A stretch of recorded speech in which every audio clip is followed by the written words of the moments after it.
Hi everyone, welcome to my channel.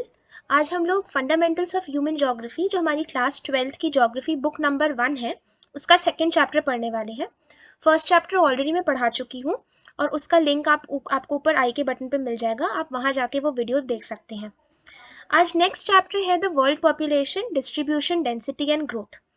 इस lesson में हम लोग बेसिकली जो ह्यूमन बींग्स का एक इम्पॉर्टेंट पार्ट है, एक ह्यूमन ज्योग्राफी का हम कह सकते हैं इम्पॉर्टेंट पार्ट है। हमने लास्ट लेसन में देखा था कि जो ह्यूमन बींग्स की पॉपुलेशन रिलेटेड स्टडी होती है उसको हम कहते हैं डेमोग्राफिक्स। ये एक अलग सब फील्ड है, study geography of population which is called as demography. This is a subfield of human geography. तो इस चैप्टर में हम देखेंगे कि वर्ल्ड डेमोग्राफी किस तरीके से काम करती है, किस तरीके से लोग अलग अलग जगहों पर बिखरे हुए हैं, कहाँ कहाँ पर बहुत ज़्यादा लोग रहते हैं, कहाँ कहाँ पर कम लोग रहते हैं, और किस तरीके से जो वर्ल्ड पॉपुलेशन है वो over the period of time grow करती है। ये सब हम इस लेसन में देखेंगे। So let's move. सबसे पहले हम लोग देखेंगे पॉपुलेशन डिस्ट्रीब्यूशन के बारे में। Population distribution basically means the way people are spaced over the earth surface। अब इसका मतलब क्या हुआ कि किस तरीके से लोग अर्थ की सरफेस के ऊपर अलग अलग कंट्रीज में किस तरीके से लोग बिखरे हुए हैं। बेसिकली डिस्ट्रीब्यूशन का मतलब हुआ कि किस तरीके से वो बिखरे हुए हैं अलग अलग जगहों पे ओवर द अर्थ सरफेस। अब इसमें यह है कि हमको ये समझने वाली बात है कि 90% of the world's population lives in about 10% of its land area. जो 90% है पॉपुलेशन की, वो टोटल वर्ल्ड का जो लैंड एरिया उसके सिर्फ 10% में रहती है। इसका मतलब कि वो जगह है बेसिकली मे बी जो उनके सर्वाइवल के लिए उनको ज़्यादा पसंद आती होगी, जहाँ पर रहना ज़्यादा कन्वीनियंट होता होगा। और ऐसी जगह है कंपेरेटिवली कम होती है जहाँ पर आपको सारी की सारी फैसिलिटीज़ मिल जाए। तो लेकिन उसमें क्या होता है कि ऐसी जगहों पर लोग रहना पसंद करते हैं। तो ऐसी जगह पे मैक्सिमम इन माइग्रेशन होता है। उनको बहुत सारे लोग हैं जो वहां पर मूव करते हैं, वहां पर जाकर बस जाते हैं। इन माइग्रेशन एग्जैक्टली क्या होता है हम आगे इसी लेसन में देखेंगे। अभी हम सिर्फ इतना समझेंगे कि जो वर्ल्ड पॉपुलेशन है उसका 90% जो है वो सिर्फ 10% ऑफ लैंड एरिया में रहता है। और जो सबसे ज्यादा 10 मोस्ट पॉपुलस कंट्रीज है वर्ल्ड की, जहाँ 10 वो कंट्रीज जहाँ पर सबसे ज्यादा पॉपुलेशन है वर्ल्ड की, वो 60% ऑफ द वर्ल्ड पॉपुलेशन को कवर, यानी कि ऐसे देखा जाए तो वर्ल्ड में इतनी सारी कंट्रीज हैं लेकिन उनमें से सिर्फ 10 कंट्रीज हैं जहां पर 60% ऑफ वर्ल्ड पॉपुलेशन रहती है, जो कि एक बहुत ही ह्यूज नंबर है। अब इन 10 कंट्रीज में से भी जो 6 है वो एशिया में लोकेटेड है। इसीलिए हम एशिया को वन ऑफ द जहाँ पर सबसे ज्यादा पॉपुलेशन है ऐसा कॉन्टिनेंट मानते हैं। बाकी सारे कॉन्टिनेंट से कंपैरिजन में एशिया में सबसे ज्यादा पॉपुलेशन है। अब इसमें ये इंपॉर्टेंट है समझना, ध्यान रखने के लिए, ये हमसे 1 marker fill in the blanks में पूछ सकते हैं कि पॉपुलेशन डेंसिटी और पॉपुलेशन डिस्ट्रीब्यूशन का जो पैटर्न है, पैटर्न का मतलब कहाँ पर लोग जाना ज़्यादा पसंद करते हैं, कहाँ पर लोग ज़्यादा कॉन्सेंट्रेटेड है, कहाँ पर बहुत सारे लोग एक ही जगह पर रहते हैं और कहाँ पर बहुत बड़ी जगह पर कम लोग रहते हैं। ये सब जो अलग अलग पैटर्न्स हैं ये हमें समझने में हेल्प करते हैं किसी भी जगह के डेमोग्राफिक करेक्टरिस्टिक्स को समझने में। डेमोग्राफी हमने लास्ट लेसन में देखा था, which is the study it is the study of population geography. तो population geography is basically demography. तो इस चैप्टर में हम डेमोग्राफी के ही अलग अलग एलिमेंट्स को देखेंगे। तो सबसे पहले हमने देखा पॉपुलेशन डिस्ट्रीब्यूशन, आगे हम देखेंगे पॉपुलेशन डेंसिटी। उससे पहले ये एक याद रखने लायक बात है कि जो पॉपुलेशन डेंसिटी और पॉपुलेशन डिस्ट्रीब्यूशन है ये हमें किसी भी एरिया की डेमोग्राफिक कैरेक्टरिस्टिक्स समझने में हेल्प करते हैं। अब नेक्स्ट है density of population. Density of population is basically number of people living in a unit area of land. Okay, so इसको अगर हम एक बार विजुअलाइज करके देखें, सो आई होप आप लोगों को ये और ज़्यादा अच्छे समझ में आएगा। तो मान लीजिए कि ये हमारा एक पीस ऑफ लैंड है।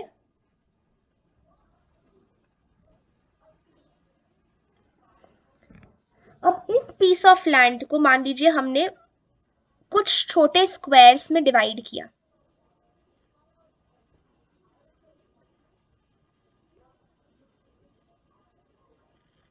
ये एक बहुत ही बेसिक रिप्रेजेंटेशन है जो हम सिर्फ इसलिए देख रहे हैं ताकि हम इस कॉन्सेप्ट को अच्छे से समझ पाए, क्योंकि बहुत बार ऐसा होता है कि हम फॉर्मूला लर्न कर लेते हैं लेकिन हम उसको विजुअलाइज नहीं कर पाते। और जब हम किसी भी इस चीज़ को विजुअलाइज कर लेते हैं ना तो उसको हमारे लिए समझना, याद रखना ईजी हो जाता है। तो ये एक सिंपल बेसिक विजुअलाइजेशन है डेंसिटी ऑफ पॉपुलेशन को समझने के लिए। अब मान लीजिए ये एक जगह है जहाँ पर मैं अभी इस समय तो रैंडमली पॉपुलेशन ड्रॉ कर रही हूँ। लेकिन हम ये समझ सकते हैं कि इस तरीके से ये एक बहुत ही बड़े स्केल का मैप है, एक बहुत ही बड़े स्केल के मैप का पार्ट है, जहां पर हम लोग इस तरीके से देख रहे हैं किस तरीके से लोग किसी पर्टिकुलर रीजन में तो बहुत ज़्यादा कॉन्सेंट्रेटेड है और कहीं कहीं पर सिर्फ 1-2 लोग ही रह रहे हैं।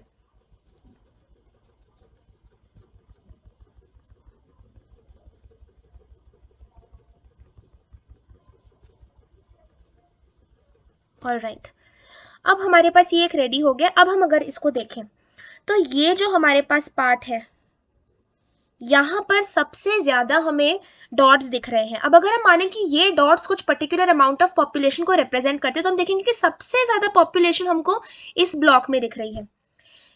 ज्योग्राफिकली हम इसको कहेंगे कि इस जगह की, इस रीजन की, जहां पर ये बहुत सारे डॉट्स एक साथ आ रहे हैं, इस जगह की डेंसिटी ज्यादा है, यहाँ पर ज्यादा लोग रहते हैं।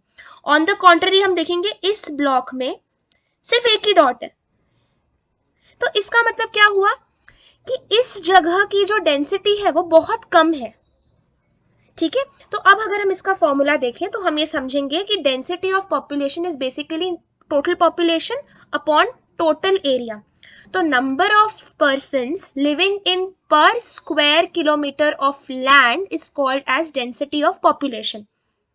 बेसिकली हम इसको ऐसे समझ सकते हैं कि एक जगह पर जो पॉपुलेशन है वो कितनी ज्यादा इकट्ठी होकर रह रही है। जैसा कि हमने अभी डॉट्स के केसेस में देखा था, जहां पर ज्यादा डॉट्स होंगे वहां पर पॉपुलेशन ज्यादा होगी, डेंसिटी ज्यादा होगी, जहां पर कम डॉट्स होंगे वहां पर डेंसिटी कम होगी। अब हम देखेंगे, हमने पॉपुलेशन डिस्ट्रीब्यूशन भी समझ लिया, हमने पॉपुलेशन डेंसिटी भी समझ लिया। अब हम ये समझेंगे कि क्या क्या रीजंस हो सकते हैं जिसकी वजह से लोग किसी पर्टिकुलर जगह को रहने के लिए सूटेबल मानेंगे और किसी पर्टिकुलर जगह को रहने के लिए सूटेबल नहीं मानेंगे। तो इसको हम बेसिकली क्लासिफाई करते हैं under the factors that influence the distribution of population. This is a very important question from the board aspect, so let us do this and learn it all together. तो इसमें हम देखेंगे सबसे पहले हमारे पास आते हैं geographical factors. Geographical factors which are related to the physical environment. तो फिजिकल एनवायरनमेंट में हमारे पास 4 चीजें हैं जो इंपॉर्टेंट है। सबसे पहले है अवेलेबिलिटी ऑफ वाटर, ये बहुत इंपॉर्टेंट है। जहां पर वाटर अवेलेबल ज्यादा होगा वहां पर लोग रहना पसंद करेंगे। ये हमने हिस्ट्री में भी देख रखा है कि किस तरीके से मैक्सिमम जो एंशिएंट सिविलाइजेशन है वो रिवर वैलीज में हुई थी, क्योंकि वहां पर वाटर इजीली अवेलेबल था। इसके बाद है लैंडफॉर्म। अब लैंडफॉर्म से हम ये समझ सकते हैं कि कोई भी जो बहुत ही पहाड़ी इलाका है या जो बहुत उबड़ खाबड़ इलाका है वहां पर लोग कम रहना पसंद करते हैं, क्योंकि वहां पर उनको हार्डशिप्स फेस करनी पड़ती हैं, दुकानें नहीं होती हैं, आपको पहाड़ से नीचे आना पड़ता है, ऊपर वापस चढ़ना पड़ता है, बहुत तरीके की हार्डशिप्स है जो लोगों को फेस करनी पड़ती हैं। तो लोग प्रेफर करते हैं कि वो किसी प्लेन जगह पर रहें, एक प्लेन एरिया में रहें, जहां पर उनके लिए अलग अलग जगहों की एक्सेसिबिलिटी ईजी हो। नेक्स्ट है क्लाइमेट। अब अगेन क्लाइमेट भी हम देखेंगे कि जो एक्सट्रीम कंडीशंस होती है, जहाँ पर बहुत ज़्यादा गर्मी होती है, जहाँ पर बहुत ज़्यादा ठंड होती है, वहाँ पर लोग जनरली रहना पसंद नहीं करते क्योंकि उनके लिए वो थोड़ा इनकन्वीनियंट हो जाता है। नाउ विथ सॉइल्स, अब हम देखेंगे कि बेसिकली जो हम पॉपुलेशन होती है वो सबसे ज़्यादा वो एग्रीकल्चर पर डिपेंडेंट होती है। इंडिया में तो specially maximum part of the population is dependent on agriculture. तो सॉइल अच्छी है या नहीं ये एक मेजर रोल प्ले करता है, क्योंकि जहां पर सॉइल अच्छी होगी वहीं पर एग्रीकल्चर अच्छे से किया जा सकेगा, और अगर एग्रीकल्चर अच्छे से किया जा सकेगा तो वहां पे फूड अवेलेबिलिटी इजी होगी, फूड के जो प्राइसेस हैं वो बहुत ज़्यादा नहीं होंगे, लोगों को कम दाम में फूड मिल जाएगा। तो इन सब चीज़ों को ध्यान रखते हुए लोग जो है अपने रहने की जगह को डिसाइड करते हैं। नेक्स्ट हम देखेंगे इकोनॉमिक फैक्टर्स। इकोनॉमिक फैक्टर्स में 3 इंपॉर्टेंट फैक्टर्स हैं, मिनरल्स, अर्बनाइजेशन एंड इंडस्ट्रियलाइजेशन। अब मिनरल्स में हम देखेंगे कि वो जगह है जहाँ पर हमको बहुत अच्छा स्टोर ऑफ मिनरल्स है, उन जगहों पर हम जनरली रहना पसंद करेंगे, क्योंकि फिर वहाँ पे लोगों को जॉब अपॉर्चुनिटीज ज़्यादा मिलेगी ओवर डिफरेंट डिफरेंट पोजीशंस। वहाँ पे रॉ मटेरियल मिलेगा, लोग खुद भी प्रोडक्शन टेकअप कर सकते हैं अगर उनके पास प्रोडक्शन करने की स्किल्स है तो। Next is urbanization. अब ये तो हमको पता ही है कि बहुत सारे लोग जो भी एडजॉइनिंग विलेजेस होते हैं, एडजॉइनिंग रूरल एरियाज होते हैं, वहाँ से वो माइग्रेट करते हैं सिटीज़ में या अर्बन सेंटर्स में, ताकि वो उनको कुछ अच्छा एम्प्लॉयमेंट मिल सके, क्योंकि उनको एग्रीकल्चर से उनका जो गुजारा हो रहा होता है वो नहीं चल रहा होता है। तो वो ट्राई करते हैं कि कोई नया सोर्स ऑफ एम्प्लॉयमेंट निकाल सके ताकि जो उनकी अर्निंग है वो इम्प्रूव हो सके। तो इसका एक एग्जाम्पल है, जैसे कि हमने देख रखा है कि जो भी हमारी मेट्रो सिटीज़ है, चाहे दिल्ली है, बॉम्बे है, ये जो सारी जगह यहाँ पर हम देखेंगे बहुत ही ज़्यादा पॉपुलेशन डेंसिटी बहुत ज़्यादा है। तो इसका रीज़न यही है कि लोग जो एडजॉइनिंग रूरल एरिया से है वो जॉब्स की सर्च में इन अर्बन सेंटर्स या इन सिटीज़ में माइग्रेट करते हैं। So urbanisation is also a factor which influences the distribution of population. Now next is industrialisation. अब जैसे हमने मिनरल्स के लिए देखा, वही सेम चीज इंडस्ट्रीज को भी अप्लाई करती है कि अगर किसी जगह पर इंडस्ट्रीज है तो वहां पर उनको जॉब ज्यादा मिलेगा, उनके पास प्रोडक्शन करने की अपॉर्चुनिटीज होंगी, तो इसको देखते हुए लोग उन जगहों पर रहना पसंद करेंगे। अगर हम इसके कुछ एग्जाम्पल्स देखें तो जैसे कि मिनरल्स में हम देखें, हमको एक एग्जाम्पल दिया हुआ है कटांगा जाम्बिया बेल्ट, जहां पर कॉपर बहुत अच्छी क्वांटिटी में मिलता है। यहाँ पर डेंसिटी ऑफ पॉपुलेशन या पॉपुलेशन डिस्ट्रीब्यूशन अच्छा है। ऐसे ही हम देखेंगे इंडस्ट्रियलाइजेशन। तो इंडस्ट्रियलाइजेशन में जो कोब ओसाका रीजन है जापान का, वहां पर अच्छी खासी पॉपुलेशन रहना पसंद करती है, क्योंकि वहां पर उनको बेसिकली जॉब अपॉर्चुनिटीज मिलती हैं जो अट्रैक्टिव बनाती है उस जगह को, ताकि लोग वहां पर रह पाए और उस जगह में रहना पसंद करें। Next is social and cultural factors. So इसमें बेसिकली आती है हमारी कल्चरल सिग्निफिकेंस और गवर्नमेंट इंसेंटिव्स। तो कल्चरल सिग्निफिकेंस में क्या होगा, अगर कोई जगह जहाँ पर रिलीजियस सिग्निफिकेंस बहुत ज़्यादा है, जैसे कि हम देखेंगे वाराणसी है इंडिया में, वहाँ की रिलीजियस सिग्निफिकेंस बहुत ज़्यादा है, तो ऐसी जगहों पर लोग रहना पसंद करेंगे। अगेन बहुत बार ऐसा होता है कि किसी पर्टिकुलर जगह पर पॉपुलेशन बहुत ज़्यादा बढ़ जाने की वजह से गवर्नमेंट जो है वो पॉपुलेशन को कंट्रोल करने के लिए, ताकि क्योंकि क्या होगा, अगर किसी जगह पर पॉपुलेशन ज़्यादा हो जाएगी तो वहाँ पर जो लैंड पर बर्डन है वो बहुत ज़्यादा बढ़ जाएगा। तो गवर्नमेंट क्या करती है, कुछ ऐसे इंसेंटिव्स देती है कि अगर आप इस लैंड से दूर किसी और लैंड में जाओगे जहाँ पर हम आपको रिलोकेट करना चाह रहे हैं, तो गवर्नमेंट की तरफ से आपको कुछ एग्जेम्पशंस मिलेंगे, कुछ फ़ायदे मिलेंगे, जिसकी वजह से लोग अपने डिस्ट्रीब्यूशन पैटर्न को चेंज करते हैं। सो these are the factors which influence the distribution of population। ये सब हमको पॉइंट वाइज याद होने चाहिए, उसके बाद एक्सप्लेन तो हम कर ही सकते हैं। Now next is some basic definitions of population geography। तो अब ये डेमोग्राफी की कुछ बेसिक डेफिनेशंस हैं जो हमको पता होनी चाहिए, जो हमारे लिए समझना ज़रूरी है, क्योंकि अभी हमने देखा है कि जो हमारी इंडिया वाली बुक है ज्योग्राफी की, उसमें भी फर्स्ट चैप्टर पॉपुलेशन से रिलेटेड ही है। तो ये सारी डेफिनेशंस को समझना अच्छे से बहुत ज़रूरी है, क्योंकि ये हमको इंडिया वाली बुक वाला चैप्टर भी समझने में हेल्प करेगी और आगे कुछ जो अपकमिंग चैप्टर्स हैं उनको भी समझने में हेल्प करेगी। सो हमारी पहली डेफिनेशन है, सो population growth. Population growth is the change in the number of inhabitants of a territory during a specific period of time। किसी specific period of time में, किसी particular period of time में किसी territory में population कितनी change हुई है, कितनी बड़ी है या कितनी घटी है। अब इसमें हम देखेंगे कि जो पॉपुलेशन ग्रोथ है ये पॉजिटिव भी हो सकती है और ये नेगेटिव भी हो सकती है। तो अगर हम देखेंगे कि ये 10 साल के गैप में, फॉर एग्जांपल एक प्लेस है, हमने वहाँ की 2014 की पॉपुलेशन देखी और 2024 की पॉपुलेशन देखी, अब 10 साल में कितना चेंज आया है वो कहलाएगा उस जगह का पॉपुलेशन ग्रोथ। अब अगर 10 साल में पॉपुलेशन बढ़ी है तो पॉजिटिव पॉपुलेशन ग्रोथ होगा, अगर 10 साल में पॉपुलेशन घटी है तो वो नेगेटिव पॉपुलेशन ग्रोथ होगा। अब पॉपुलेशन ग्रोथ से हमें क्या क्या पता चलता है, एक तो इकोनॉमिक डेवलपमेंट, एक सोशल अपलिफ्टमेंट और हिस्टोरिकल और कल्चरल बैकग्राउंड क्या है उस जगह का। बेसिकली हम आगे देखेंगे कि ऐसा माना जाता है कि अगर किसी जगह का इकोनॉमिक डेवलपमेंट ज़्यादा है तो वहाँ की जो पॉपुलेशन ग्रोथ होती है वो स्लो हो जाती है। इसका रीज़न बेसिकली ये होता है कि टेक्नोलॉजिकल डेवलपमेंट होता है, लोगों को तरीके मिल जाते हैं पॉपुलेशन को कंट्रोल करने के, जिसकी वजह से जो इकोनॉमिक डेवलपमेंट है वो ज़्यादा होता है and at the same time जो पॉपुलेशन ग्रोथ है वो स्लो डाउन हो जाती है, क्योंकि लोगों को समझ में आ जाता है कि जो रिसोर्सेज है वो बहुत ज़्यादा एक्सप्लॉइट हो जाएंगे अगर पॉपुलेशन एक बहुत ही तेज रेट पे बढ़ेगी तो। So next definition is growth rate of population। Now growth rate of population is the percentage change in the number of inhabitants। तो population growth और growth rate of population में एक बहुत छोटा सा difference है। जो हमको population में change मिला है वो पॉपुलेशन ग्रोथ को अगर हम परसेंटेज में कन्वर्ट कर देंगे तो वो बन जाएगी हमारी ग्रोथ रेट ऑफ पॉपुलेशन। कितनी पॉपुलेशन चेंज हुई है इन टर्म्स ऑफ परसेंटेज, वो हो जाएगी हमारी growth rate of population. So we saw कि पॉपुलेशन ग्रोथ क्या होती है। अब हम देखेंगे ग्रोथ रेट ऑफ पॉपुलेशन क्या होती है।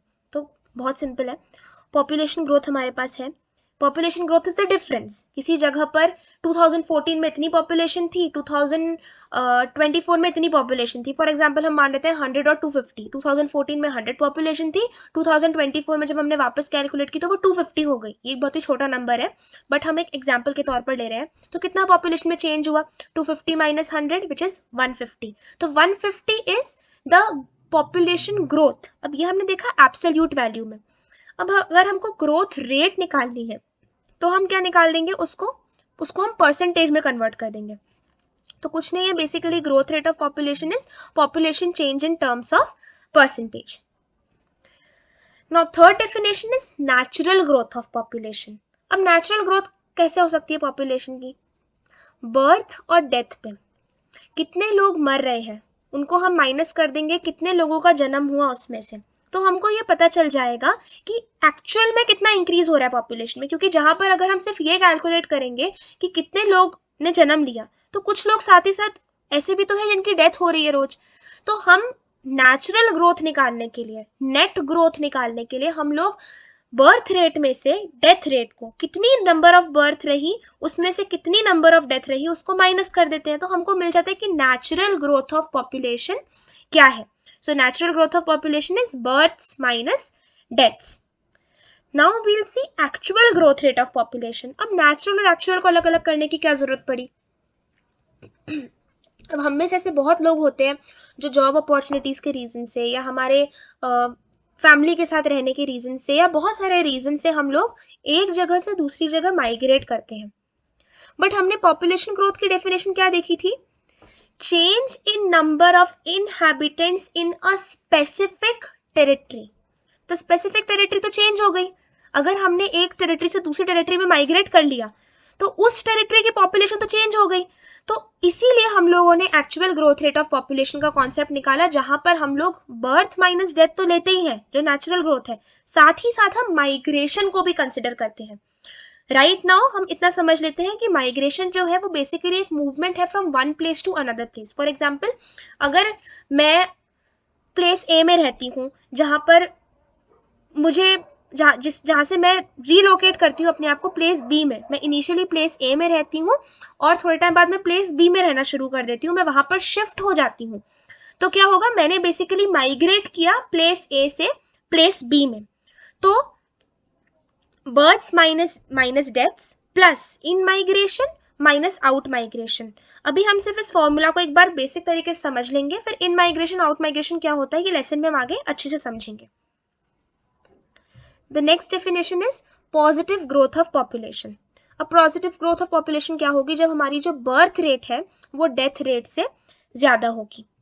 तो जब बर्थ रेट डेथ रेट से ज्यादा होगी तो क्या होगा? ज्यादा लोग जन्म लेंगे और कम लोगों की डेथ होगी, तो हमारी जो पॉपुलेशन है वो इंक्रीज होगी। जब इंक्रीज होगी तो हम बोलेंगे पॉजिटिव ग्रोथ ऑफ पॉपुलेशन, जब डिक्रीज होगी तब हम बोलेंगे नेगेटिव ग्रोथ ऑफ पॉपुलेशन। अब पॉजिटिव ग्रोथ ऑफ पॉपुलेशन एक और रीजन से बढ़ सकती है। मान लीजिए मैं प्लेस ए में रहती हूँ, किसी रीजन से मैंने प्लेस बी में परमानेंटली माइग्रेट कर दिया, मैं प्लेस बी से कहीं आगे माइग्रेट नहीं करती, वापस प्लेस ए में भी नहीं आती, मैं प्लेस बी में ही रहना शुरू कर देती हूँ, तो भी क्या होगा? उस जगह की पॉपुलेशन में मैं ऐड हो जाऊंगी, तो वहां की population positive growth of population show करेगी। तो दो रीजन से पॉजिटिव ग्रोथ हो सकती है, या तो जब बर्थ रेट डेथ रेट से ज्यादा है, या फिर जब लोग परमानेंटली माइग्रेट करते हैं to a particular place. Next is negative growth of population. Now positive growth is increase, negative growth is decrease. तो नेगेटिव ग्रोथ के केस में क्या होगा? जो बर्थ रेट होगी वो डेथ रेट से कम होगी, कम लोग पैदा होंगे और उसके कंपैरिजन में ज्यादा लोगों की डेथ होगी। और इसी के साथ साथ बहुत सारे लोग उस जगह से आउट माइग्रेट करेंगे, उस जगह से बाहर जाएंगे, दूसरी जगहों पर जाएंगे माइग्रेट करने के लिए, तो उस जगह की पॉपुलेशन कम हो जाएगी। तो इस वजह से वो एक नेगेटिव ग्रोथ शो करेगी पॉपुलेशन का। Now seventh definition is doubling time of population। Doubling का मतलब क्या होता है? डबल होना, 2 टाइम्स हो जाना। तो किसी भी जगह की जो पॉपुलेशन है वो अपना डबल होने में, अपने 2 टाइम्स होने में कितना टाइम लेगी, उसको हम कहते हैं डबलिंग टाइम ऑफ पॉपुलेशन। अब इसमें ये एक समझने वाली बात है कि जो डेवलप्ड कंट्रीज हैं वो ज्यादा टाइम लेती हैं अपनी पॉपुलेशन को डबल करने में, ये हमने अभी थोड़ी देर पहले ही देखा था कि किस तरीके से जहां पर इकोनॉमिक डेवलपमेंट होता है वहां पर टेक्नोलॉजिकल एडवांसमेंट होता है, और टेक्नोलॉजिकल एडवांसमेंट और इकोनॉमिक डेवलपमेंट कहाँ होता है, बेसिकली डेवलप्ड कंट्रीज में। तो इन कंट्रीज में जो पॉपुलेशन है उसकी ग्रोथ कम होती है, ग्रोथ कम होने की वजह से पॉपुलेशन डबल होने में ज्यादा टाइम लेगी। अब नेक्स्ट हम देखेंगे components of population change. So basically 3 components हैं जो बहुत इंपॉर्टेंट है। First is birth rate. Birth rate is CBR। Birth rate को हम बेसिकली कहते हैं crude birth rate. Crude birth rate का फॉर्मूला होता है BI/P into 1000। BI stands for number of live births in a particular year और P stands for mid year population. तो दोनों फॉर्मूलाज में हमें देखेंगे, एक में क्रूड बर्थ रेट में बर्थ न्यूमरेटर में है और क्रूड डेथ रेट में डेथ न्यूमरेटर में है। तो ये दो है जो नेचुरली पॉपुलेशन में चेंज लाते हैं, which are birth rate and death rate. Birth rate is written as CBR which is crude birth rate, death rate is written as CDR which is crude death rate. CBR का formula होता है BI/P into 1000 where BI stands for the number of live births in a particular year upon mid year population। Now number of live births से मतलब क्या हुआ, एक साल में कितने जिंदा लोगों ने जन्म लिया। कई बार हम देखते हैं कि कुछ कॉम्प्लिकेशंस होने की वजह से लोगों का बर्थ होते ही डेथ हो जाता है, तो उस पॉपुलेशन को हम क्रूड बर्थ रेट का कैलकुलेट करते हुए नहीं काउंट करते, हम सिर्फ उस बर्थ रेट को उन बर्थ्स को काउंट करते हैं जो लाइव बर्थ्स होती हैं, जो जिंदा पैदा होते हैं, जिनका किसी भी तरीके का कोई कॉम्प्लिकेशन नहीं होता। तो crude birth rate number of live births upon mid year population. अब मिड ईयर पॉपुलेशन बेसिकली हम एक एवरेज के सेंस में देखते हैं। हमने हमारे प्रैक्टिकल में देख रखा है कि ज्योग्राफी में हम मीन, मीडियन, मोड, एवरेज का बहुत यूज करते हैं। तो मिड ईयर पॉपुलेशन हमें एक एवरेज पॉपुलेशन देता है जो उस साल की रही होगी into 1000, क्योंकि हम रेट बोल रहे हैं तो हम उसको रेट के फॉर्म में into 1000 कर लिखेंगे। Crude death rate is number of deaths in a year upon mid year population into 1000। so these are easy to learn, BI/P into 1000, D/P into 1000। Third is migration. Now migration जैसा कि हमने थोड़ी देर पहले देखा, इसकी वजह से भी पॉपुलेशन में चेंजेस आते हैं। तो अब हम देखेंगे कि माइग्रेशन में किस तरीके से पॉपुलेशन में चेंजेस आते हैं। सबसे पहले आपके सामने कुछ फैक्टर्स लिखे हुए एक लिस्ट में, एक तरफ लिखा हुआ है पुश फैक्टर्स, एक तरफ लिखा हुआ है पुल फैक्टर्स। सबसे पहले तो पुश करने का मतलब क्या होता है, बाहर धकेलना। पुल करने का मतलब क्या होता है, अपनी तरफ खींचना। तो माइग्रेशन में बेसिकली सिर्फ और सिर्फ ये 2 फैक्टर्स काम करते हैं, जिसकी वजह से पूरा का पूरा माइग्रेशन का जो एक सिस्टम हम कह सकते हैं वो वर्क करता है। अगर किसी जगह पर अनएम्प्लॉयमेंट है, पुअर लिविंग कंडीशंस है, सैनिटेशन नहीं है, बहुत ही खराब क्लाइमेट है, पूरे टाइम वहाँ पर भूकंप, बाढ़ और अलग अलग तरीके के नेचुरल डिजास्टर्स आते रहते हैं, बहुत ज़्यादा सोशल इनइक्वालिटीज़ है, सोसाइटी में बिल्कुल भी इक्वालिटी नहीं है, बिल्कुल भी रिसोर्सेज नहीं है, तो ऐसी जगह पर रहना कोई भी पसंद नहीं करेगा। सब लोग ऐसी जगह पर रहना पसंद करेंगे जहाँ पर जॉब अपॉर्चुनिटीज़ अच्छी हो, जहाँ पर सोशल पीस हो, सोसाइटी में लड़ाई झगड़ा ना हो, शांति का माहौल हो, जहाँ पर पॉलिटिकल स्टेबिलिटी हो, पूरे टाइम सिविल वॉर्स ना चलती रहे, रायट्स ना होते रहे। एक ऐसी जगह हो जो बहुत ही प्लेजेंट हो, जहाँ पर आपको शरीर को भी सूदिंग इफेक्ट मिले, आपको वहाँ रहना अच्छा लगे, और जहाँ पर आपकी लाइफ और प्रॉपर्टी की कुछ सिक्योरिटी हो। कोई ऐसी जगह जहाँ पर बहुत, अब जैसे कि हम कितनी बार देखते हैं कि कोई ऐसा पर्टिकुलर एरिया होता है हमारी सिटी में जहाँ पर बहुत ज़्यादा चोरी होती है, तो हमारे पेरेंट्स जनरली अवॉइड करते हैं उस जगह पर घर लेना, क्योंकि उनको लगता है कि नहीं यहाँ पर बहुत चोरी होती है, तो यहाँ पर सिक्योरिटी रीजंस की वजह से हम नहीं रह सकते। तो ये क्या हुआ, बेसिकली एक पुश फैक्टर हुआ। उस रीजन ने लोगों को उस जगह पर नहीं रहने के लिए मजबूर किया, उस रीजन की वजह से लोग उस जगह से बाहर धकेले गए। तो जो चीजें किसी जगह से बाहर धकेलेंगी उसको हम कहेंगे पुश फैक्टर, और जो चीजें अपनी तरफ खींचेंगी उनको हम कहेंगे पुल फैक्टर्स। तो अब इससे हमको समझ में आ ही गया है कि पुश फैक्टर्स और पुल फैक्टर्स, जिस जगह पे लोग नहीं रहना पसंद करेंगे, जिस जगह से लोग माइग्रेट करेंगे, वहां पर सारे के सारे पुश फैक्टर्स प्रेजेंट होंगे। जिस जगह पर लोग जाना पसंद करेंगे वहां पर सारे के सारे पुल फैक्टर्स होंगे। सो इसको अब हम देखेंगे कि माइग्रेशन है, माइग्रेशन बेसिकली एक मूवमेंट होता है, हमने समझ लिया, movement from one place to another. अब ये मूवमेंट होता है from the place of origin place of origin यानी कि जहां पर हम इनिशियली, जहां पर हम एट द बिगिनिंग रहते हैं, to the place of destination जहां पर हम माइग्रेट कर कर जाते हैं। अब प्लेस ऑफ ओरिजिन में क्या होते हैं? Push factors. Place of destination में क्या होते हैं? Pull factors. This is very easy. अब ये थोड़ा लॉजिकल हम समझेंगे, वैसे हम डेफिनेशन देख चुके हैं तो आई नो ये आप सबको समझ में आ गया होगा कि जो प्लेस ऑफ ओरिजिन है वहां की पॉपुलेशन डिक्रीज होगी। अब डिक्रीज क्यों होगी? क्योंकि वहां पर पुश फैक्टर्स है, वहां से लोग निकलेंगे, तो जब वो पुश आउट होंगे तो जो जगह है वहां पर, जो प्लेस ऑफ ओरिजिन है वहां पर लोग कम बचेंगे। ऑन द अदर हैंड जो प्लेस ऑफ डेस्टिनेशन है वहां पर पॉपुलेशन बढ़ जाएगी, क्योंकि वहां पर ज्यादा से ज्यादा लोग पुल फैक्टर्स की वजह से आकर रहना पसंद करेंगे। तो अब हम देखेंगे कि ट्रेंड्स क्या रहे हैं पॉपुलेशन ग्रोथ में। ट्रेंड्स का मतलब बेसिकली किस तरीके से वर्ल्ड की पॉपुलेशन में इंक्रीज आए हैं, क्या क्या चेंजेस आए हैं। तो अगर हम एट अ ग्लिम्स देखें तो ये जो है ये एक ट्रेंड रहा है वर्ल्ड का कि 12,000 साल से लेकर 1200 years before the present, sorry 12,000 years before the present and 1700, when we say 1700 this is 1700 AD। तो 12,000 years से 12,000 years ago से 8,000 years ago इस टाइम पीरियड के बीच में डेवलपमेंट ऑफ एग्रीकल्चर हुआ था, क्योंकि इस टाइम पे ग्रास लैंड्स एमर्ज हुए थे। ये हमने लास्ट ईयर हिस्ट्री में पढ़ा था। तो एग्रीकल्चरल डेवलपमेंट हुआ 12,000 ईयर्स अगो से 8,000 ईयर्स अगो के बीच में। उसके बाद हम देखेंगे कि 1600, 1700, 1800 ग्रेजुअल ग्रेजुअल ग्रेजुअल 1800, 1900 से 1800, 1900, 2000 में एकदम एक स्टीप ग्रोथ आ जाता है। तो ये एक जो ट्रेंड रहा है वर्ल्ड पॉपुलेशन का, इसको हम देखेंगे कि ये जो ग्राफ है, ये जो हमारा ग्राफ है इसको हम देख पा रहे हैं, ये ट्रेंड जो हम देख पा रहे हैं, ये ट्रेंड ऐसा क्यों रहा है, ये इस तरीके का ट्रेंड हमको कैसे देखने को मिला है, क्यों देखने को मिला है, ये हम बेसिकली देखेंगे इस पर्टिकुलर पैराग्राफ में कि trends of world population growth क्या है। तो सबसे पहला हमारा हो जाएगा major increase in the world population happened in the last few hundred years. बहुत रीसेंट फिनोमिनन, बहुत ही पुराना फिनोमिनन नहीं है ये, बहुत ही रीसेंट की ये बात है कि वर्ल्ड पॉपुलेशन में एक इतना बड़ा इंक्रीज आया है। ये सिर्फ कुछ पिछले 100 सालों में आया है, उससे पहले नहीं आया था भाई। 12,000 to 8,000 ईयर्स अगो जो टाइम था उस समय पॉपुलेशन साइज स्मॉल था, क्योंकि उस टाइम पे एग्रीकल्चर जस्ट इंट्रोड्यूस हुआ था, लोग हंटर्स एंड गैदरर्स थे, सर्वाइवल फॉर एग्जिस्टेंस था, बहुत ही कम चांसेस होते थे सर्वाइवल के, बहुत ही कम परसेंटेज था सर्वाइवल का। तो रफली अराउंड 8 मिलियन थी उस टाइम पे वर्ल्ड पॉपुलेशन। उसके बाद हम देखेंगे कि फर्स्ट सेंचुरी एडी में भी जो हमारी पॉपुलेशन थी वो 300 मिलियन के नीचे थी, जो कि बहुत बड़ा नंबर नहीं है अगर हम अब के टाइम से कंपेयर करें तो।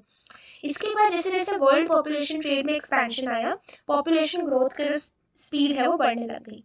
1750 में जब इंडस्ट्रियल रेवोल्यूशन आया, उस समय जो वर्ल्ड पॉपुलेशन थी वो 550 मिलियन पहुंच चुकी थी। उसके बाद जो 18th सेंचुरी है उसमें जो वर्ल्ड पॉपुलेशन एक्सप्लोजन है, ये इवेंट हुआ, इसको हमको याद रखना है, it is important for 1 markers कि world population explosion happened in the 18th century. ये हुआ इंडस्ट्रियल रेवोल्यूशन के बाद, जब लोगों में बहुत ज़्यादा इंटरेक्शन होने लग गया, जॉब्स की सर्च में बहुत ज़्यादा तादाद में लोग एक से दूसरी जगह माइग्रेट करने लग गए, तो जो वर्ल्ड पॉपुलेशन है वो एकदम से एक्सप्लोड करी। अब टेक्नोलॉजिकल एडवांसमेंट की वजह से, जैसा कि मैंने आपको पहले ही बताया था कि जब इकोनॉमिक ग्रोथ होती है, टेक्नोलॉजिकल ग्रोथ होती है, तब लोगों को पॉपुलेशन कंट्रोल करने के तरीके मिल जाते हैं, जिसकी वजह से बर्थ रेट में कमी आती है, और जिसकी वजह से फिर एक एक्सेलरेटेड, एक हम कह सकते हैं मतलब कि एक एकदम स्टीप ग्रोथ भी नहीं होती, एकदम स्लो ग्रोथ भी नहीं होती, एक स्टेबल, एक कांस्टेंट तरीके से ग्रोथ होती है, एक एक्सेलरेटेड ग्रोथ होती है इन द पॉपुलेशन। तो ये हमारे वर्ल्ड पॉपुलेशन का ट्रेंड रहा है। नेक्स्ट हम देखेंगे दो इंपॉर्टेंट चीजें, spatial pattern of population change and impact of population change. अब स्पेटियल वर्ड हम ऑलरेडी मीनिंग लास्ट चैप्टर में देख चुके हैं। Spatial means which refers to space and time, geographical space and time. तो spatial pattern of population change, कैसे over space and time जो pattern है पॉपुलेशन चेंज का, कैसे ओवर स्पेस एंड टाइम जो पॉपुलेशन चेंज है उसका क्या पैटर्न रहा है, तो वो हम बेसिकली देखेंगे। तो हमें पाएंगे कि पॉपुलेशन ग्रोथ जो है वो डेवलप्ड कंट्रीज में बहुत कम है, अगेन क्योंकि वहाँ टेक्नोलॉजिकल एडवांसमेंट है, जिसकी वजह से उनको बर्थ कंट्रोल करने के बहुत अच्छे तरीके आते हैं। ऑन द अदर हैंड जो डेवलपिंग कंट्रीज है वहाँ पर पॉपुलेशन ग्रोथ रेट या पॉपुलेशन ग्रोथ बहुत ज़्यादा है, क्योंकि वहाँ पर अभी उतना टेक्नोलॉजिकल एडवांसमेंट नहीं आ पाया है, उतनी अवेयरनेस नहीं आ पाई है पॉपुलेशन कंट्रोल और फैमिली साइज, फैमिली प्लानिंग को लेकर। अब एक हमने और चीज देखी थी कुछ टाइम पहले कि इकोनॉमिक डेवलपमेंट और पॉपुलेशन ग्रोथ के बीच में एक नेगेटिव कोरिलेशन होता है। कोरिलेशन के बारे में हमने ज्योग्राफी के प्रैक्टिकल में पढ़ा है। Just to recap, correlation is the relationship between two variables. तो जितना इकोनॉमिक डेवलपमेंट बढ़ेगा उतना ही पॉपुलेशन ग्रोथ कम होता जाएगा, और जितना पॉपुलेशन ग्रोथ बढ़ेगा उतना ही इकोनॉमिक डेवलपमेंट कम होगा। So there is a negative correlation, जब एक बढ़ेगा तो दूसरा घटेगा। Next is the impact of population change, कि पॉपुलेशन चेंज ने क्या इम्पैक्ट किया। एक वन मार्कर जो बहुत इंपॉर्टेंट है कि हमारी जो annual rate of population change है वो इस समय 1.4% है। इंडिया के अलग है, जो हम इंडिया वाली बुक में देखेंगे। ये वर्ल्ड पॉपुलेशन ग्रोथ रेट है, वर्ल्ड पॉपुलेशन चेंज है, विच इज 1.4% एट प्रेजेंट, जो हमको याद होना चाहिए। अब पॉपुलेशन चेंज का क्या इम्पैक्ट है, तो सबसे बड़ा जो इम्पैक्ट होगा वो तो हमारा है डिप्लीशन ऑफ रिसोर्सेज। जो डिप्लीशन ऑफ रिसोर्सेज है वो सबसे बड़ा इम्पैक्ट है पॉपुलेशन चेंज का, क्योंकि अगर किसी जगह पर रिक्वायरमेंट से या एडजस्टमेंट कैपेसिटी से ज़्यादा पॉपुलेशन, ज़्यादा लोग रहने लगते हैं, तो उनको और भी ज़्यादा पानी चाहिए होगा, और भी ज़्यादा फूड रिसोर्सेज चाहिए होंगे। इसके लिए लोग कहाँ जाएंगे? वो लोग डायरेक्टली या इनडायरेक्टली नेचर का एक्सप्लॉयटेशन शुरू करेंगे, नेचुरल रिसोर्सेज का एक्सप्लॉयटेशन। नदियों में से ज़्यादा पानी लेने लगेंगे, कुओं में से ज़्यादा पानी लेने लगेंगे, लैंड पे उतने ही पर्टिकुलर लैंड पे और भी ज़्यादा क्रॉप्स उगाने की कोशिश करेंगे। उसकी वजह से वो बहुत ज़्यादा हैजार्डस प्रैक्टिसेस यूज़ करेंगे जो एनवायरनमेंट के लिए बिल्कुल सही नहीं होंगी। तो रिसोर्सेज में डिप्लीशन आएगा। इसके अलावा जितने ज़्यादा लोग एक जगह पर डेंसली पॉपुलेटेड होंगे, जितनी ज़्यादा जगह डेंसली पॉपुलेटेड होती है, उतने ही वहाँ पर एपिडेमिक्स या डिजीजेस ज़्यादा फैलते हैं। तो HIV, एड्स या Commonwealth of independent states, Asia, ये सब कुछ ऐसी जगहें हैं जहाँ पर HIV और एड्स के एपिडेमिक्स ने बहुत ज़्यादा फैलाया है अपने आप को, और बहुत ज़्यादा इसकी वजह से लोगों की डेथ्स हुई हैं। तो इसकी वजह से क्या हुआ है कि डेथ रेट्स में बहुत ज़्यादा इंक्रीज हो गया है, जिसकी वजह से लोगों की एवरेज लाइफ एक्सपेक्टेंसी भी बहुत कम हो गई है। लाइफ एक्सपेक्टेंसी इज बेसिकली कितना हम एक्सपेक्ट करेंगे किसी पर्टिकुलर एरिया का इंसान जिंदा रहेगा, कितने टाइम तक वो एक हेल्दी लाइफ जिएगा, उसको हम कहते हैं एक एवरेज लाइफ एक्सपेक्टेंसी, जो अलग अलग कंट्रीज के अलग अलग बनाई जाती है। ये हम आगे ह्यूमन डेवलपमेंट वाले चैप्टर में और अच्छे से पढ़ेंगे। तो एवरेज लाइफ एक्सपेक्टेंसी में कमी आने का मतलब हुआ कि उस जगह के जो लोग हैं वो और कम टाइम के लिए जिंदा रहेंगे। तो उसकी वजह से क्या होगा, डेथ रेट बढ़ जाएगी। डेथ रेट बढ़ेगी तो पॉपुलेशन ग्रोथ कम हो जाएगी, क्योंकि हमने देखा था कि पॉपुलेशन ग्रोथ को कौन डिटरमाइन करता है, बर्थ रेट, डेथ रेट और माइग्रेशन। इसमें बर्थ रेट और डेथ रेट इंपॉर्टेंट फैक्टर, ज़्यादा इंपॉर्टेंट होते हैं क्योंकि वो natural growth rate of population determine करते हैं। तो इसलिए जो पॉपुलेशन ग्रोथ है वो स्लो डाउन हो जाएगी।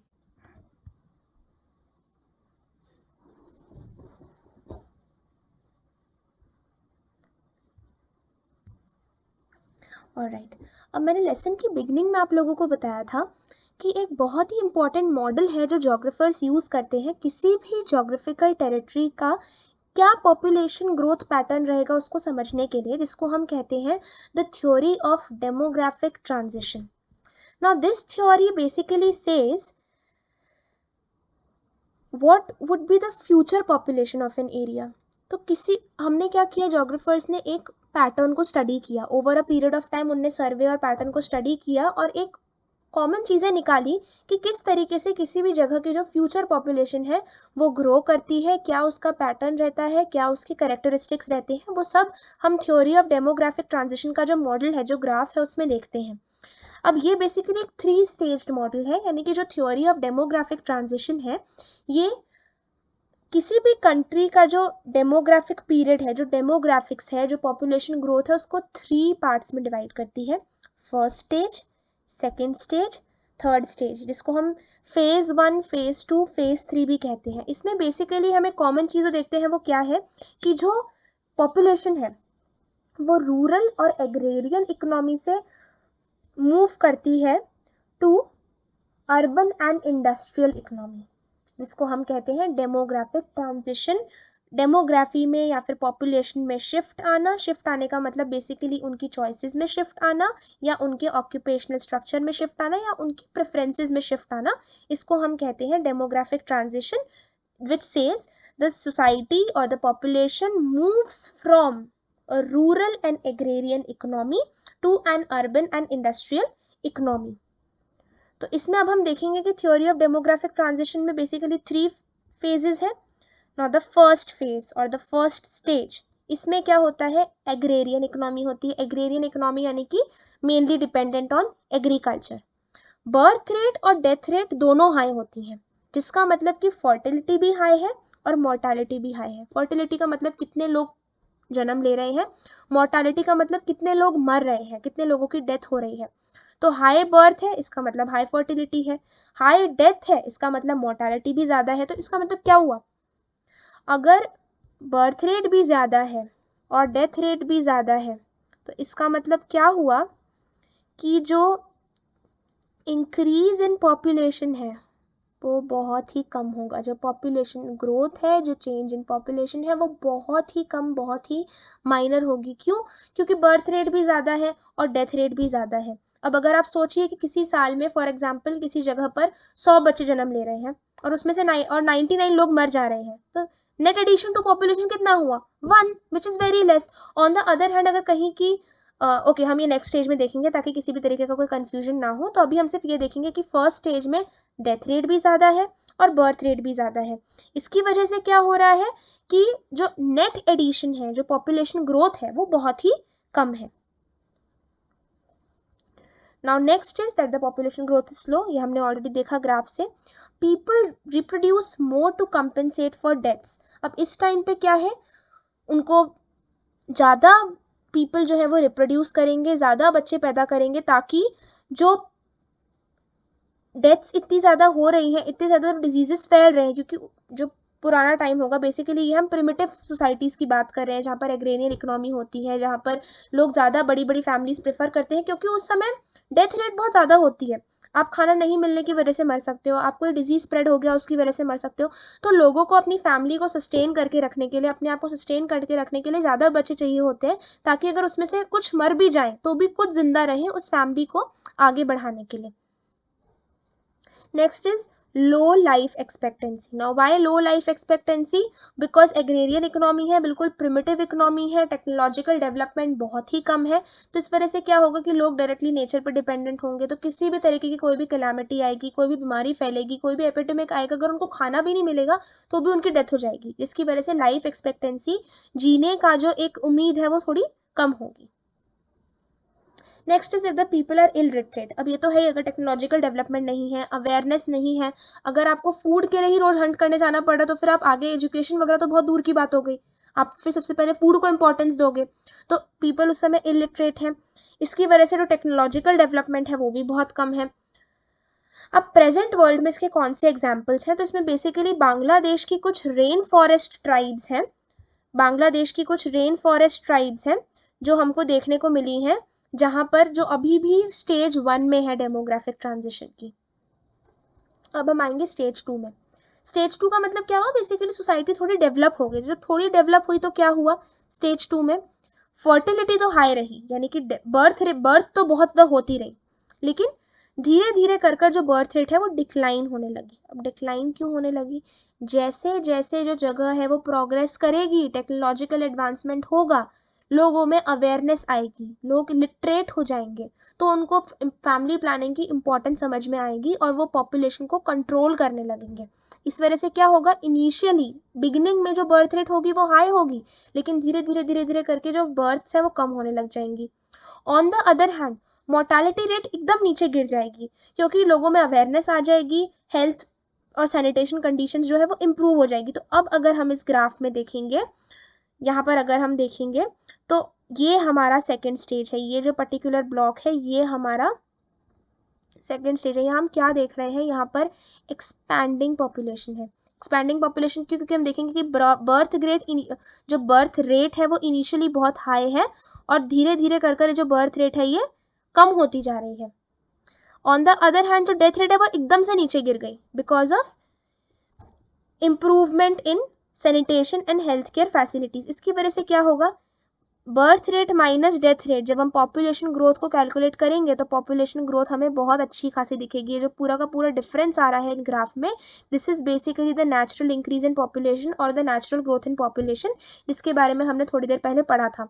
तो स्टेज 2 रिप्रेजेंट्स एक्सपैंडिंग पॉपुलेशन। क्यों, क्योंकि वहां पर जो है जो पॉपुलेशन है वो वहां पर एक्सपैंड होती है, वहां पर पॉपुलेशन ग्रोथ सबसे ज्यादा होती है। The net addition to the population is high. अब हम देखेंगे प्रेजेंट वर्ल्ड में क्या एग्जांपल है। तो अगर हम इनिशियल स्टेज की बात करें जहां पर फर्टिलिटी हाई है तो इसमें आता है पेरू। और अगर हम लेटर स्टेज की बात करें जहां पर जो फर्टिलिटी रेट है वो डिक्लाइन हो चुकी है अलोंग विद रिड्यूस्ड मोर्टेलिटी, तो उसमें एग्जांपल्स होंगे श्रीलंका एंड केन्या। ये एग्जांपल्स याद रखना जरूरी है क्योंकि ये जनरल नॉलेज के लिए भी इंपॉर्टेंट है और ये बोर्ड एग्जाम में भी हमसे 1 मार्कर्स की तरह पूछे जा सकते हैं। Now next is stage 3. Now the economy is finally advanced. अब वो stage 3 economy हो गई है। तो stage 3 economy में क्या होगा, fertility भी decline हो जाएगी, mortality भी decline हो जाएगी। mortality तो क्यों, क्योंकि अब health care और sanitation और अच्छा हो जाएगा। fertility क्यों decline होगी, क्योंकि वहां पे टेक्नोलॉजिकल एडवांसमेंट हो गया है। तो पॉपुलेशन ग्रोथ क्या होगी, या तो स्टेबल रहेगी या फिर अगेन जो पॉपुलेशन ग्रोथ है वो बहुत ही ज्यादा स्लो हो जाएगी। तो इसको अगर हम देखेंगे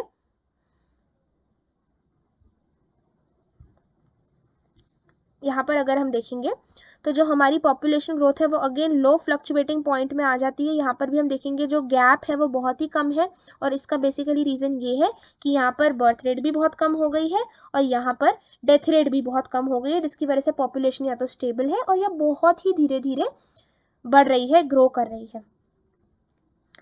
अब यहाँ पर जो पॉपुलेशन है वो बिल्कुल अर्बनाइज्ड है, लोग अर्बन लाइफ में रहते हैं, सिटी लाइफ में रहते हैं, हाई एंड जॉब्स करते हैं, लिटरेट हैं, पढ़े लिखे हैं, उनके पास बहुत ज़्यादा अच्छा टेक्नोलॉजिकल नॉलेज है, जिसकी वजह से वो लोग फैमिली साइज को डिलिबरेटली अपनी चॉइस के हिसाब से कंट्रोल कर सकते हैं। अब प्रेजेंट वर्ल्ड एग्जाम्पल्स में हम देखेंगे तो जो भी डेवलप्ड कंट्रीज है हमारी, कनाडा, जापान, यूएसए, ये सब जो है ये सब स्टेज 3 में है डेमोग्राफिक ट्रांजिशन थ्योरी के।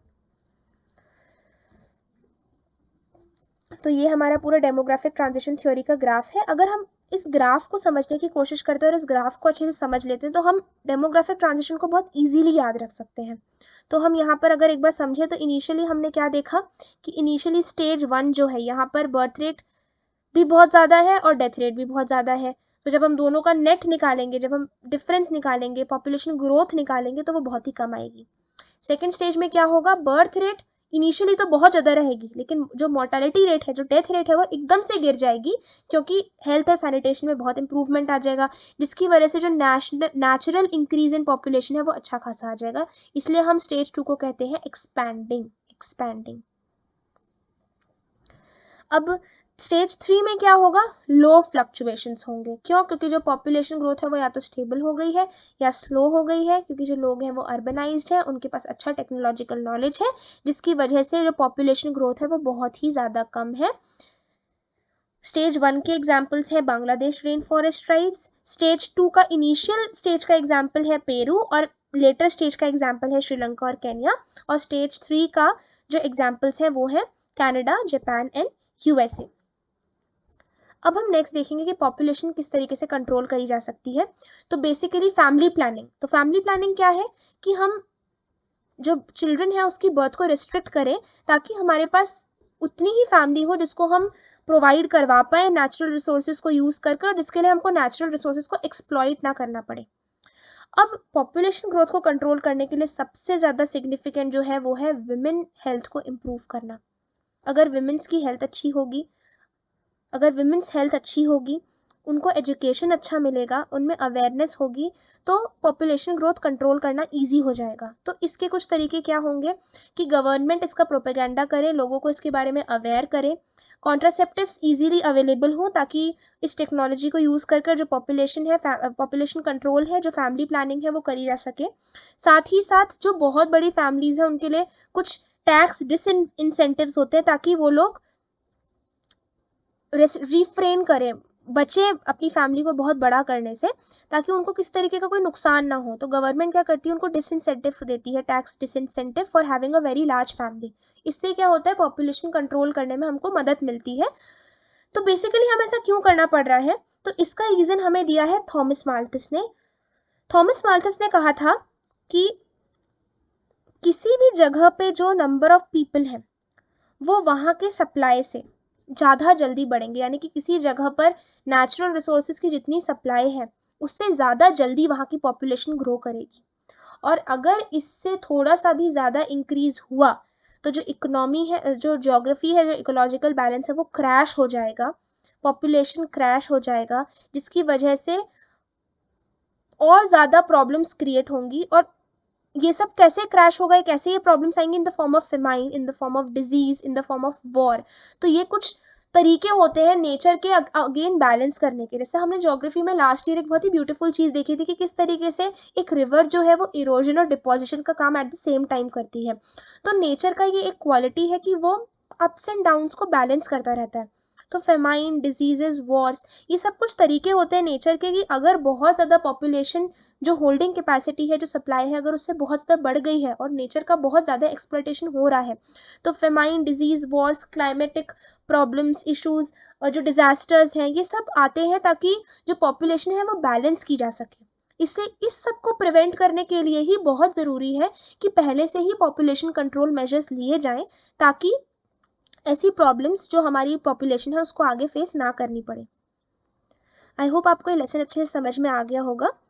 Now will meet again with the next lesson, that is population composition, जिसमें हम बेसिकली ये पढ़ेंगे कि जो पॉपुलेशन है वर्ल्ड की वो किस तरीके से कंपोज्ड है, कितने मेल हैं, कितने फीमेल हैं, कितने लिटरेट हैं, कितने इलिटरेट है, इस सब बारे में हम उस चैप्टर में पढ़ेंगे। इस लेसन के जो हैंड रिटन नोट्स हैं और ये जो पावर पॉइंट है, ये दोनों आपको डिस्क्रिप्शन बॉक्स में इनका लिंक मिल जाएगा, वहां से जाके डाउनलोड कर सकते हैं। सी यू सून।